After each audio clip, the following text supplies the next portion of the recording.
Today, the memorial of Padre Pio, St. Pio of Pietrelcina in Italy. And as you know, he is world famous because he was one of the first persons on this earth that was actually filmed in the 50s and particularly the 60s, but it started in the 50s when he was celebrating Mass, because he got the wounds of the Passion of the Lord in his hands and his feet. But whenever he was celebrating the Mass, even though he covered the wounds, then the blood would start again. So it was very clear that he received the wounds of the Passion of the Lord. And of course, by living in the world we live, that we are easily impressed by these extraordinary gifts of the Lord, extraordinary phenomena. It was a pretty powerful sign in this world of the presence of Jesus Christ. In the first reading, we heard that King Cyrus of Persia wanted, and he was an instrument of God, he sent the people of God, of Israel, back to their land, and he was also inspired by the Lord to make this message universal.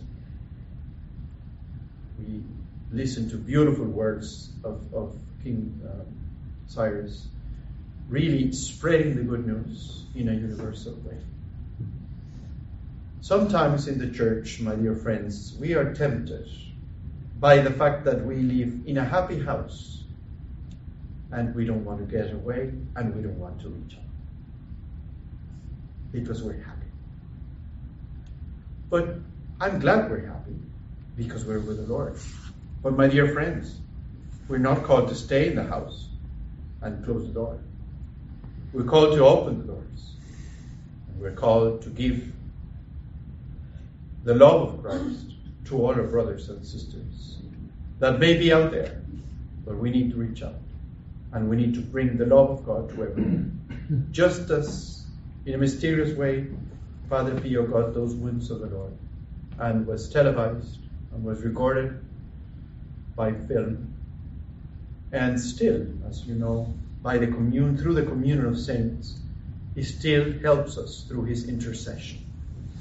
But so we are called to share this intimacy with the Lord. And that was maybe the significance of the wounds of Padre Pio.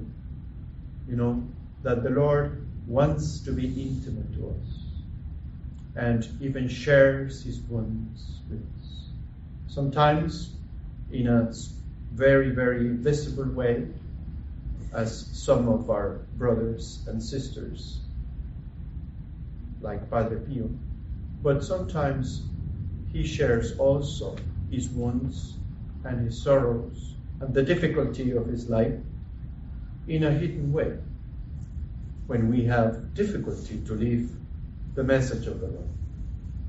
But in exchange, the Lord gives us his love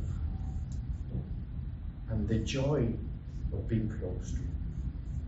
So, just as Padre Pio shared this great gift he received with all of us, let us also share our gifts with the brothers and sisters that are out there wondering about the sense of their lives and about the love that they were born to experience.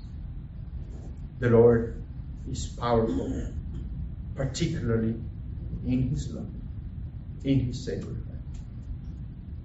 in the blood that he carries out to every man and women, so that we all benefit from the happiness of being close and intimate to him. So let us ask him today that we will always share whatever we have with the brothers and sisters, so they too can come up to know and experience the happiness, the joy of the Lord's friendship and love. Amen.